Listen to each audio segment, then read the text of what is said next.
धर्मी के विषय में बड़ी अच्छी उपमाएं दी गई हैं, जिसमें उन्हें खजूर और देवदार के वृक्ष के समान बताया गया है। आपने देखा होगा कि खजूर का वृक्ष लंबा होता जाता है और खजूर के फलों में लदा रहता है। देवदार का वृक्ष सदाबहार होता है, वह हमेशा ही हरा भरा रहता है। मेरे प्रिय भाई बहनों, आप सभी को प्रभु यीशु के नाम में जय मसीह की। प्रियो, आइए हम प्रभु को फिर से इस शाम के बेले में, इस रात्रि के बेले में प्रभु से बातें करेंगे और प्रभु से प्रार्थना करेंगे कि प्रभु हर एक के जीवन में आने पाए और हर एक को उस देवदार के वृक्ष बढ़ाए, खजूर की नाई फलदाई उसे फलाए, उनके जीवन में वो आशीष की वर्षा होने पाए। तो आइए हम प्रभु के चरणों में चलते हैं और प्रभु से प्रार्थना करें कि प्रभु उनके जीवन में कार्य करें। एक वचन से सीखेंगे, पढ़ेंगे। भजन संहिता 92 का 12 से 14 पद में लिखा है, धर्मी जन खजूर के पेड़ के समान फूले फलेंगे और लबालोन के देवदार के समान बढ़ेंगे।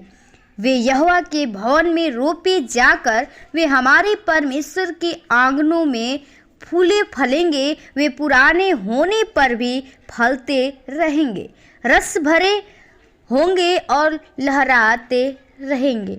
आमीन। प्रियो, परमेश्वर का जो वचन है हमें सिखाता है और बता रहा है, जो दाऊद सिखा रहा है कि जो इस धर्मी जन के विषय में बहुत ही अच्छी बातें बताई गई हैं, जो खजूर और देवदार के वृक्ष समान बताया गया है। मेरे प्रिय भाई बहनों, आज बहुत से लोग देखे होंगे कि जो खजूर का वृक्ष होता है बहुत ही लंबा होता है और खजूर के फलों से लदा रहता है, और देवदार का वृक्ष सदाबहार होता है, जो कभी खत्म नहीं होने वाला रहता है, वह हमेशा हरा भरा रहता है। इसी प्रकार मेरे प्रिय भाई बहनों, धर्मी मनुष्य जो प्रभु को मानते हैं, प्रभु में चलते हैं, वो मनुष्य सदा ही पवित्र आत्मा के फलों में लदकर प्रभु के अनुग्रह में परिपूर्ण होता रहता है। प्रियो, परमेश्वर हमें वो बढ़ाता है, उस वृक्ष के समान लद देता है, फलों के जैसे लदकर परमेश्वर का अनुग्रह परिपूर्ण रहता है। जब परमेश्वर का अनुग्रह आप पे रहेगा तो वो फलों के द्वारा आप भरे रहेंगे, आप हमेशा हरे भरे रहेंगे। और बताता है कि वे दुखों में भी प्रसन्न चित्त रहते हैं। जो परमेश्वर पे विश्वास भरोसा करते हैं, उनके पास कितना भी बीमारियां, परेशानियां, दुख परेशानी क्यों ना आए, लेकिन परमेश्वर में सदा आनंदित रहते हैं, क्योंकि उनका आधार प्रभु यीशु मसीह होता है। उनको प्रभु यीशु मसीह पे विश्वास होता है, प्रभु यीशु मसीह का अनुग्रह उस पे होता रहता है, उसका अनुग्रह से परिपूर्ण रहते हैं। धर्मी व्यक्ति वही हैं जिसके पाप यीशु के पवित्र लहू द्वारा शुद्ध हो गए और जो प्रभु यीशु जी के उठने के सामर्थ्य पर अपने पूरे मन में विश्वास करता है। प्रियो, परमेश्वर पे जो विश्वास करता है उसी के अंदर वो परमेश्वर अपने लहू के द्वारा उसको शुद्ध किया है और उसके जीवन में हरा भरा किया है। उस खजूर के फलों के नाई उसको लदा रहता है उस फलों से, और उसके जीवन में आशीष की वर्षा होती रहती है। प्रियो, परमेश्वर हमें इतना आशीषित करता है कि हम समझ नहीं पाते हैं। हम जानते हैं कि मनुष्य व्यवस्था के कामों से नहीं, परंतु मसीह यीशु पर विश्वास करने से धर्मी ठहराया जाता है। इसी कारण हमने भी मसीह यीशु पर विश्वास किया है कि हम व्यवस्था के कामों से नहीं, परंतु मसीह पर विश्वास करने से धर्मी ठहराए जाए। जब हम परमेश्वर के कामों को पूरा करेंगे, उस पर विश्वास भरोसा करेंगे, तब हम धर्मी जन ठहराए जाएंगे। उसकी व्यवस्था के अनुसार चलेंगे, तब हम धर्मी जन कहलाएंगे और परमेश्वर अपने राज्य में हमें स्थान देगा। जो हर समय अपना पूरा भरोसा प्रभु यीशु मसीह पर रखते हैं, वे ही यहोवा परमेश्वर के भवन में यरूशलेम में रोपे जाएंगे। वो परमेश्वर के स्थान में उनको स्थान मिलेगा, जिसके लिए पौलुस हमें बताता है कि परमेश्वर से हमें स्वर्ग में ऐसा भवन मिलेगा जो हाथों से बना हुआ नहीं परंतु चिर अस्थायी है।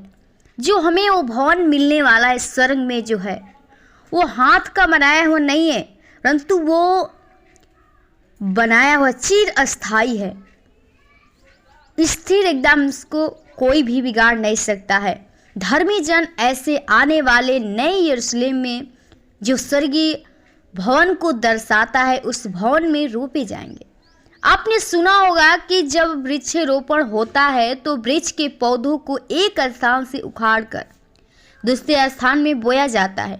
उसी प्रकार प्रत्येक धर्मी जो विश्वासी हैं, जो परमेश्वर पे विश्वास करते हैं, इस संसार रूपी बाग से उखाड़े जाकर स्वर्गीय भवन में स्थानांतरित होंगे। वे स्वर्ग में रोपे जाकर परमेश्वर के निवास स्थान स्वर्ग के आंगनों में फूलेंगे। वे पुराने होने पर भी फलेंगे, हरे भरे रहेंगे। उनके जीवन में हमेशा हरा भरा है और रस भरे रहेंगे, फल सदा लहलाते रहेंगे। वे सदा पवित्र आत्मा की सामर्थ्य से परिपूर्ण होकर परमेश्वर के स्वर्गीय स्थान में स्तुति और प्रशंसा के गीत गाते रहेंगे।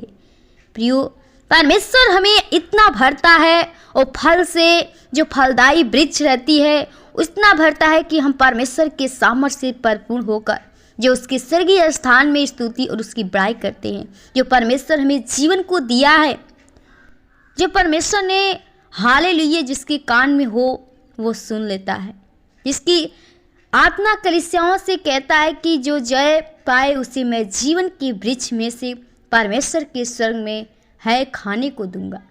जीवन का वृक्ष प्रियो, जो उसका फल खा लेगा सच में उसको अनंत जीवन मिलेगा।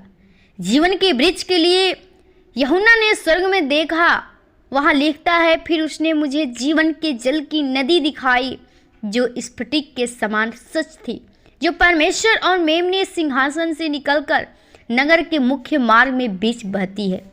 नदी के दोनों किनारों पर जीवन का वृक्ष था जिसमें 12 प्रकार के फल लगते थे। वह प्रतिदिन प्रति माह फलता था और इस फल की पत्तियां जाति जाति के चंगाई के लिए थी। वो जो वृक्ष थे हर एक की जो बीमारियां थी उसको चंगाई देने के लिए, जो उसको खा लेता था उसके जीवन में चंगाई आ जाती थी। उसी प्रकार हमें परमेश्वर पे जब विश्वास भरोसा करेंगे तो परमेश्वर हमारे जीवन में वो आता है और हमारे जो दुख परेशानी में रहते उसमें आनंद खुशी से भर देता है। जो हम लोग पहले उस शोक में रहते, बीमारी में रहते, परेशानी में रहते हैं, परमेश्वर हमें जीवन को बदल देता है, अपने लहू अपने सामर्थ के द्वारा हमें परिपूर्ण करता है और हमें एक नया जीवन देता है और फलाता फुलाता है। तो प्रियो, जब तक हम परमेश्वर में विश्वास भरोसा नहीं करेंगे तब तक परमेश्वर हम पे अपनी करुणा नहीं करेगा, क्योंकि परमेश्वर चाहता है कि आप प्रभु में सदा आनंदित रहें।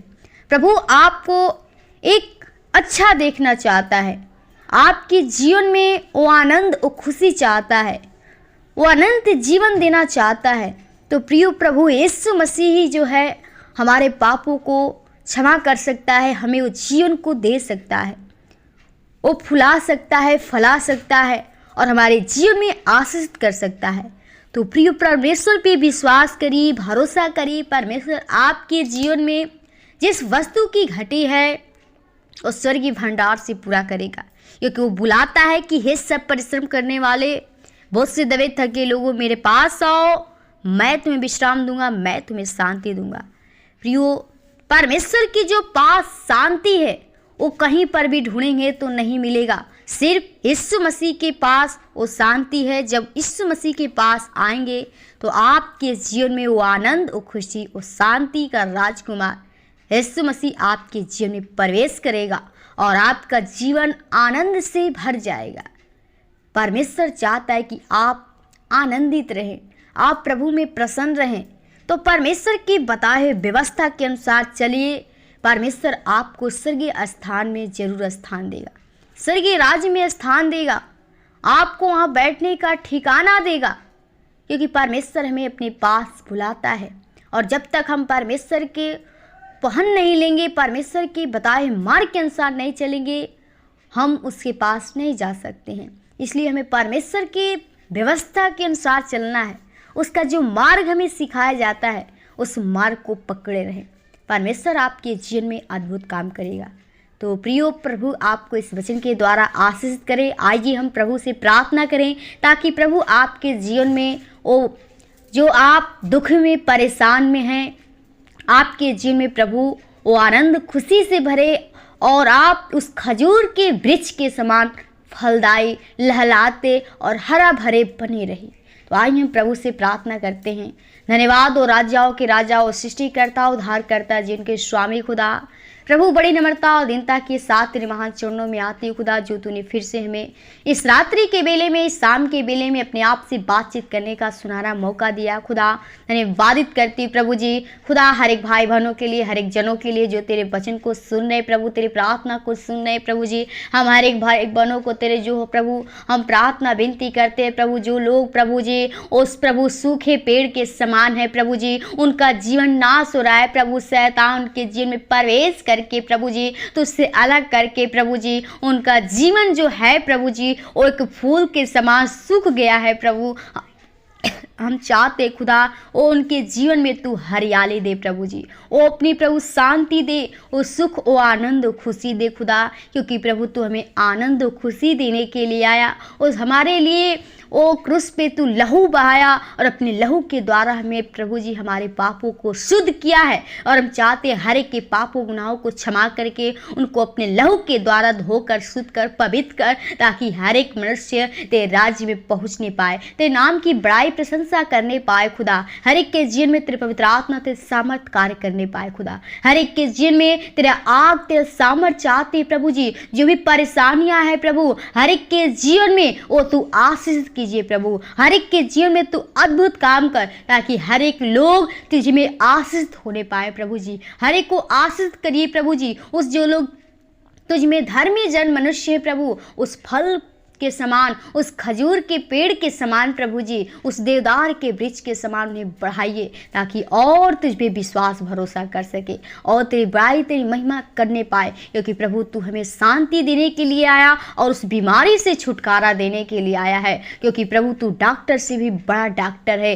तू बीमारियों के लिए आया, कंगालों, अनाथों, विधवाओं को बचाने के लिए आया खुदा। हम चाहती हूँ हर एक के ऊपर तू तरस खा, हर एक के ऊपर तू अनुग्रह का हाथ रख, ताकि हर एक का जीवन बच सके और तेरे राज्य के लिए एक महिमा कार बन सके खुदा। हर एक के जीवन को, भाई बहनों को आपके हाथों में देते हैं। चाहते हैं कि रक्षा रखवाल तेरे से की नाई होने पाए। हर दुष्ट आत्मा के शक्तियां से, शैतान के बंधन से छुड़ाना, ताकि हर शैतान की शक्तियां अहर न करने पाए। क्योंकि प्रभु तूने शैतान को हरा दिया है, वो हर शैतान के शक्तियां खत्म होने पाए। वो तू एक एक बंधन को तोड़ डाला है प्रभु जी। उस कैदी से, उस बंदी से प्रभु तू छुड़ा, ताकि जो दुष्ट आत्मा है वो अपने जाल में प्रभु जी वो जकड़ के रखा है प्रभु, वो हर शैतान के बंधन और शक्तियां यीशु के नाम से टूट नहीं पाए। तेरे सामर्थ्य पवित्र आत्मा ओ तेरे अगुवाई चाहते प्रभु, हर एक की आत्मा को बचा, ताकि तेरे राज्य के लिए तेरी महिमा स्तुति कर सके खुदा। हर एक की जिनको भाई बहन, कलीसिया परिवार को, तेरे दास दासियों को, लीडो पास्टरों को, दोस्त परिवार को आपके लहू के बारे में छिपाते हैं। आज के इस रात्रि के बेला को आपके हाथों में चाहते हर एक अच्छी नींद दीजिए, ताकि सुबह उठकर फिर से हम लोग धन्यवाद विनती प्रार्थना करने पाए खुदा। हर शैतान की बुरी चाल से, लालच से, विचार से, पाप से बचाना, जिनको शरीर पर आत्मा के लहू के बारे में छिपाते हैं। धन्यवाद के साथ विनती प्रार्थना यीशु के नाम से मांगते हैं, सुन और दया से कबूल कर। आमीन, आमीन।